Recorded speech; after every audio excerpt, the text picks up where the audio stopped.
Hello everybody and welcome to this tutorial. Today I am going to go ahead and show you how, just to show you that you can actually boot from this USB stick. This is not a mandatory tutorial or anything like that. This is just to prove that this is functional, that this method does indeed work, and that you can boot from the USB stick that we have created of Kali Linux with encrypted persistent storage. So I am going to go ahead and plug it in.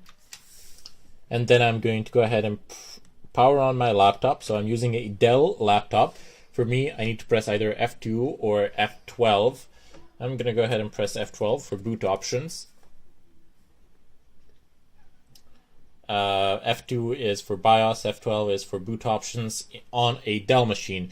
If you're using Acer or HP or something of a kind, it might be different, but it will always be shown on the screen which keys can you press for which options at boot time.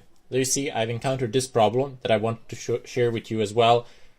I get a screen like this when I select boot options and I cannot select the boot options. So don't immediately assume that you've done something wrong, that your USB is not functional or something of a kind.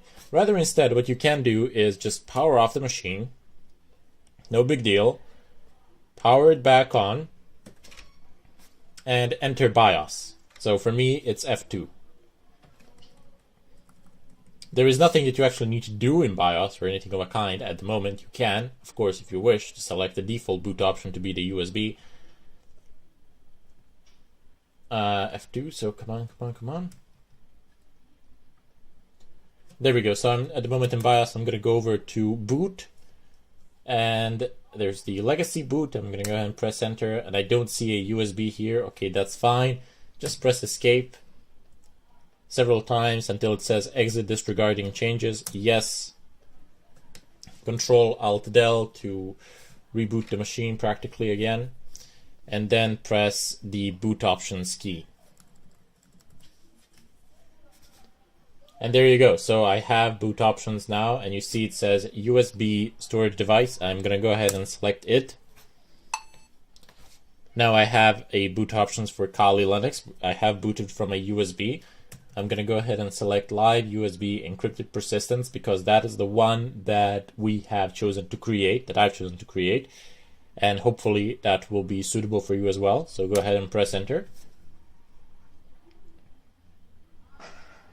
So it's rolling and rolling, and because I have other encrypted partitions on this laptop, it's going to ask me, do I want to decrypt them as well? I will say no, but you will not encounter this because unless you have other encrypted partitions. So it's asking me to unlock SDA2. I do not wish to unlock it, so N for no. Just enter some random key or just press enter. And again, for SDA3, I do not wish to decrypt this, just press N or yes. N is for no, and Y is for yes if you want to retry the decryption process. So no, I would not like to decrypt it.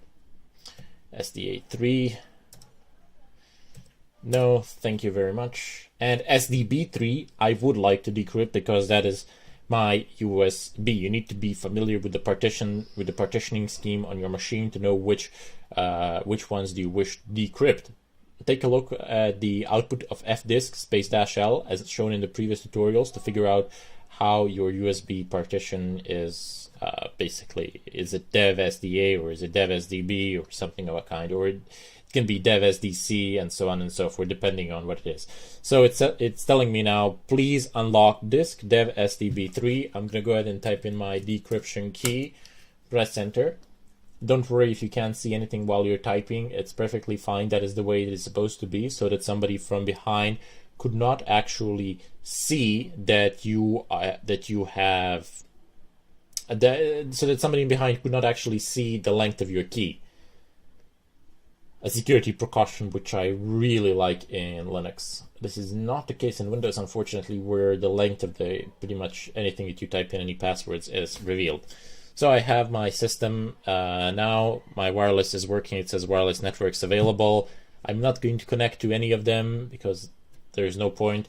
The only thing that I'm going to do now is create something on my desktop, a file, and then reboot the machine so that you can see that it is that I do have persistent storage. So what do? Let's go ahead and right click on desktop, create new folder, name it whatever, press enter. So you see this folder that I'm moving around in this, and it's now sitting in the center of the desktop. That is the file which we have, that is the folder which we have created. Let me just go ahead and open it and create a new document, empty document, which will be named something.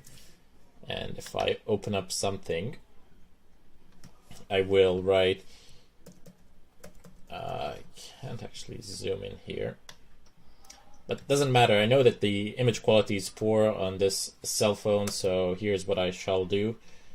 I will do it like this, so you can see that there is something in the folder. It's complete. The contents are completely irrelevant. The only reason why I'm doing this is so that I can show you that this file will persist through reboot, and I can take the USB stick out of the machine and it will still be there. So all I've typed in is characters A on end. Let's go ahead and save that. Close. So I have a folder, whatever here. If I open whatever, I have a file called something. When I open that, I have these letters A on end. So let's go ahead and close this. And now I am going to reboot the machine, or better yet, let's power it off. So power off. Now the machine is going to shut down completely. I'm not even rebooting the machine, I'm literally just shutting it down completely. And here I've plugged the USB stick out. It's out of the machine. The machine is powered off. You can literally see that there is nothing plugged into it. There are no cables or anything of a kind. And let's go ahead and do this. There's the USB. Okay, let's plug it back in.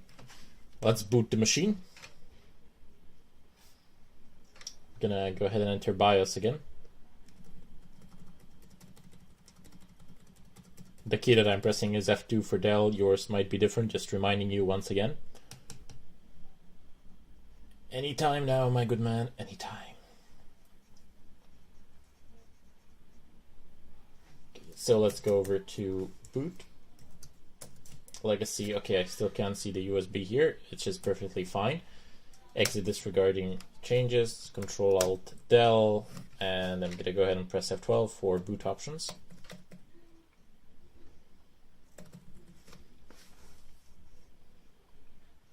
Okay, so USB storage device, yes please, boot from a USB. Go down to live USB persistence, encrypted persistence. It will ask me to decrypt all the drives again, so I won't explain that procedure. I'm just going to go quickly through it. I'm only decrypting the USB drive. I have the option to decrypt all of my partitions on this disk, but I am not going to do that, because that would kind of beat the purpose of this whole exercise.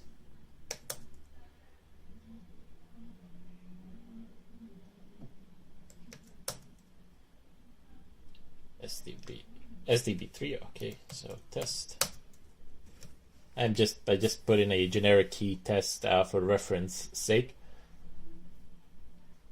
because I'm going to destroy this, the contents of this USB the moment I am done with this tutorial, so I can use it for something else. And let me use this opportunity to remind everybody that you can actually ask for me in the discussion section if you would like me to show you how to create a live USB of some other Linux distribution as well. So feel free, if you want some other distribution, go into the discussion section and just say, hey Ermin, can you show us how to create a live version of this distribution, etc. And I will be happy to do it. But please select some of the major distributions. Don't go out and, for example, select Slackware or something of a kind, because that won't be very useful to you in general, although it is a fantastic, Slackware is, well, not exactly Linux as the community says, but it's fairly similar, I would say.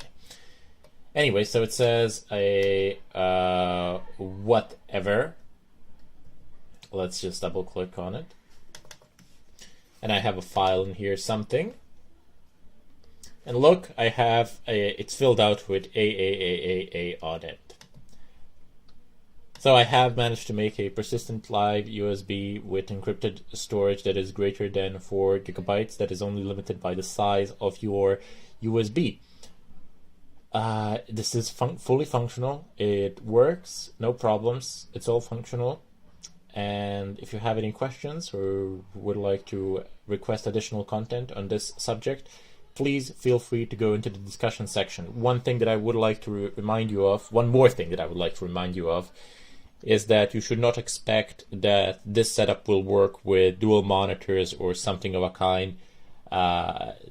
You can set it up through through a bit more complex procedure or something of a kind, but generally it won't work. These things were made just to be booted off laptops and to be used on such a laptop. Anyway, I bid you all farewell, and I hope to see you in the follow-up tutorials.